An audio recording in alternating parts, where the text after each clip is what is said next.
مسجد میں جا کر کے دیکھ لیجیے گا، بوڑھے ہو گئے ہیں، نماز پڑھتے پڑھتے بڑھاپا آ گیا ہے، مگر صحیح ڈھنگ سے سجدہ کرنے کا طریقہ نہیں معلوم ہے۔ نہ جانے کتنے نوجوان ایسے ہیں کہ جو جمعہ میں ایک دن ہفتے میں آتے ہیں، ہاتھ میں کڑا پہننے کا بھی ایک رواج چلا لیا ہے، بلکہ اب تو کانوں میں کچھ لوگ بالیاں لٹکائے رہتے ہیں۔ کچھ گناہ وہ ہیں کہ جب تک آپ کریں گے تب تک اس کے گناہ کا میٹر چلے گا، لیکن آپ نے اگر آنکھ بند کر لی، آپ سو گئے تو گناہ کا میٹر رک گیا۔ مثال کے طور پر معاذ اللہ کوئی فلم دیکھ رہا تھا تو جب تک آنکھ کھولے ہوئے ہے اس کا گناہ ملے گا، آنکھ بند کر لیا سو گیا، اب گناہ نہیں ملے گا، اس لیے کہ اب گناہ سے رک چکا ہے۔ لیکن اگر کسی نے سونے کی لاکٹ گلے میں پہن رکھی ہے، چاندی کی لاکٹ پہن رکھی ہے، ہاتھ میں کڑا پہن رکھا ہے، کانوں میں اس نے بالیاں ڈال رکھی ہے، تو چاہے وہ سوئے، چاہے وہ جاگے، چاہے وہ چلے، چاہے وہ بیٹھے، جس حالت میں رہے اس کے گناہ کا میٹر چلتا رہتا ہے، اس کو گناہ ملتا رہتا ہے۔ اور جمعہ میں اسی حالت میں مسجد میں پہنچ گیا، کڑا ہاتھ میں ہے، کانوں میں بالیاں پہنے ہوئے اور مسجد پہنچ گیا، اور اگر مسجد کے امام نے تقریر کر دیا کہ ایسے نوجوانوں کی نماز نہیں ہوتی تو آ کے باہر کہتا اسی لیے تو نماز پڑھنے نہیں جاتے ہیں، کیا یہ تو مولانا لوگ ہزار مسئلہ بتاتے رہتے ہیں۔ بلکہ اب تو حالت یہ ہے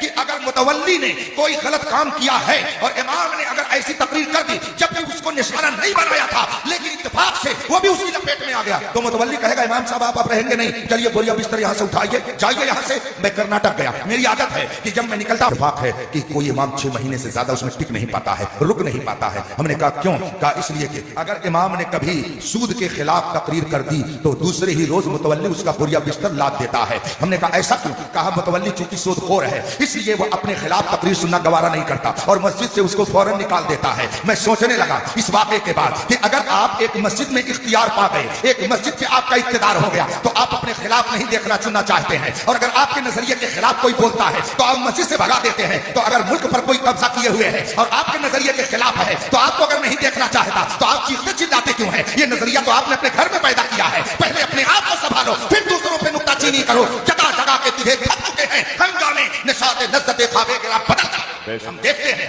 بیچارہ مدرس 6 مہینہ یہاں پڑھایا اور اگر سچائی پر قائم ہے، منیجر صاحب نے کہا حضرت شعبان آ رہا ہے آپ حساب کر لیجئے گا۔ کیوں بھائی؟ نہیں وہ آپ سے نہیں پٹے گی، آپ ہمارے مزاج کے مطابق نہیں رہتے ہیں۔ گویا اگر منیجر کہے کہ دن کو رات ہے، مدرس کہہ دے کہ رات ہے، تب تو وہ اچھا مدرس ہے، اور اگر دن کو کہے نہیں دن ہے تو وہ ہمارے مزاج کے مطابق نہیں۔ آپ کے مزاج کے مطابق اگر امام نہیں تو آپ مسجد سے نکال دے رہے ہیں، تو اگر کسی کے مطابق اور کسی کے مزاج کے مطابق آپ کا عقیدہ نہیں، ملک سے بھگا دے رہا تو چیختے چلاتے کیوں ہیں؟ یہ تو آپ ہی سے سیکھ کر کے لوگ کر رہے ہیں۔ اس لیے اس نظریے کو بدلیے، سچائی پر قائم رہیے، اللہ اور رسول کی اطاعت کیجیے، مسجدوں کی حفاظت کیجیے۔